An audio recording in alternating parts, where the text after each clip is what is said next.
ఇక్కడ క్రీస్తు స్వయంగా చెప్తున్నారు, ఈ బండ మీద నా సంఘాన్ని కడతాను. సంఘం ఎవరిదంటే ఆల్రెడీ ఏ అపోస్తులు క్లెయిమ్ చేయక మునిపే క్రీస్తు క్లెయిమ్ చేసేసుకున్నాడు, ఇది నాది అనేసాడు ఆయన. చూడండి అక్కడ సంఘం ఎవరిది యాక్చువల్గా.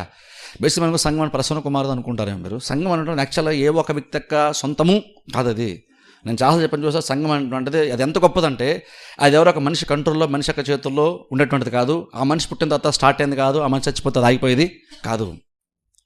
సంఘం అంటే ఒక వ్యక్తి కంటే, వ్యక్తి యొక్క జీవితం కంటే, వ్యక్తికి ఉన్నటువంటి సామర్థ్యం కంటే చాలా బలమైంది, చాలా గొప్పది సంఘం. సంఘం ఎప్పుడు లిమిటెడ్ ఒక వ్యక్తికి సంబంధించినటువంటి దానిగా చూడకండి. కాబట్టి సహవాసం అంటే ఎవరో ఒక వ్యక్తి ఈజీగా మేనేజ్ చేసేసి తనకున్నటువంటి టాలెంట్ మేనేజ్ చేసేసి కలిగేటువంటిది కాదు. ఇది లోకంలో చాలా మనం మేనేజ్మెంట్ స్కిల్స్ మనకుంటే అలా మేనేజ్ చేయొచ్చు చాలా విషయాలు.